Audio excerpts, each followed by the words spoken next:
Hi, I'm going to be talking about this legendary movie. This is a legendary movie, legendary actors and actresses, great movie. I'm talking about Home Alone, and it came out on the 7th of December 1990, and it has 7.7 on IMDb. It has a budget of between 15 to 18 million, and also it did 476 million at the box office. So, not that bad, between 15 to 18 million, and it did 476 million at the box office. So not that bad. And this is a legendary movie. I love it. And one thing I will say is that it actually came out in December. Obviously, it was at the start, 7th of December. But a lot of Christmas movies tend to come out in November, October, or even before that. But yeah, that's legendary. And obviously, Lost in New York is number two. There's number three. There's a bunch. And I want to say this real quick. A lot of people like to say stuff about the Home Alone with 1 and 2 is obviously everybody's favourite, and I agree with that. The ones with Macaulay Culkin.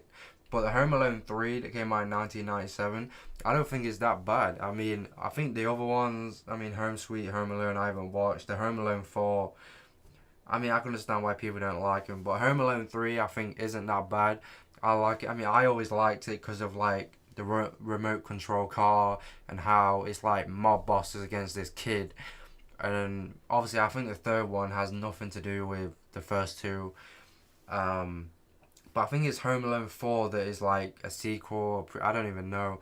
But because it's like the same guy, Marv, is in the Home Alone 4. And I think Home Alone 4, I can understand why people don't like it, but I think it's good. I always liked it because of the gadgets and the house and everything he gets. And obviously, his dad's separated, has a divorce, and he's got a new young hot wife. And the woman in that is good looking.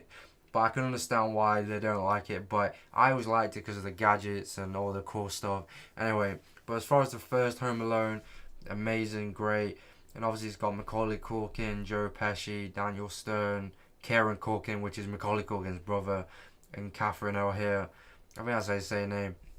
Obviously John Hurt and John Candy. I want to say rest in peace to John Candy, by the way, and other great actors and actresses in it.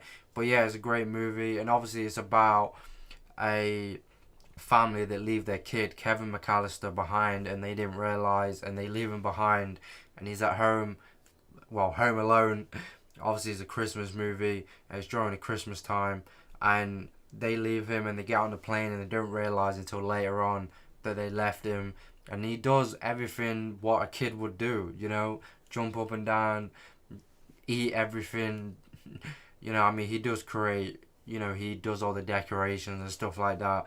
And I want to say this because it's always a conversation that people like to say. They always wonder, what does Kevin McAllister, what does his father actually do? People say mob boss, and people say different type of stories of what his job actually is. But he must have a well high end job in order to pay for. There's like what, 10 of them, 20. I don't know. There could be 30, but there's so many. But yeah, and obviously Harry and Marv are burglars, and Harry pretends to be a police officer at the start and pretending like he's checking all the houses, and but he's actually Rob along with Marv, and they go into houses, and they go to the McAllister house, and Kevin ends up realizing it's the same guy because of the gold tooth, but they don't rob it because he ends up turning on all the lights, and so they come back the next day, and then Kevin McAllister, he's prepared for them and making sure that they're good and sets all the traps. And also, I want to say this, Macaulay Culkin, this drawing that Kevin uses is like a drawing of all the traps. I believe from what people said, Macaulay Culkin at the time actually drew that, all that stuff, that drawing, so it was good. And obviously this is 1990, so as far as like special effects or CGI, there was none. It's not like today, or even in the 2000s, it's not as good as what it is today, but it's still legendary movies. If you see certain parts or pause it or whatever, you can see like the stunt actors. And also, there's a TV show on Netflix, like a series called The Movies That Made Us, and they actually break down a whole lot of movies, and Home Alone was on there, and they actually do a great job. They don't just explain it, they go into full details on that series. You should go watch it, it's great, I watch it all the time. And they spoke about it, and all the stunt actors, and stunt actors are crazy. Like their arm or head could fall off and they'll still be like, yeah, they're fine, they're cool. But yeah, and Chris Columbus directed it, and such a great movie. I mean, like I said, and he does everything that an 8 year old or a kid would do between the ages of 5 to 16 years of age. And Macaulay Culkin was known before this, but this made he became stardom and became huge once this movie hit, and it really did change. But and it's definitely a classic movie like I said, Christmas movie. It's definitely one of the main Christmas movies that you definitely watch at Christmas or the day before. I definitely do watch it. It's amazing, great, and I think it's one of the best, probably the best Christmas movie, I'd say. And I want to say this: there's a scene in the first one. They have it in the second one too, with the like the black and white films that they use, and it's funny because Macaulay Culkin thought it was actually real, but they actually made that and they made it look real, but no, it wasn't actually real. It was like on stage or whatever. But I mean, any kid would think that. But yeah, again, and everyone has their opinion on, oh, is the first one better or the second one. Me personally, I mean, like I said, I like all three. Personally, I can understand why people would like the Macaulay Culkin ones. They're both great.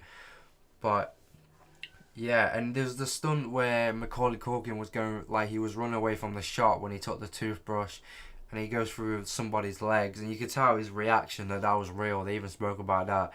You could tell by Macaulay Culkin's reaction that when he did that, when he was sliding across the ice and going through the guy's legs.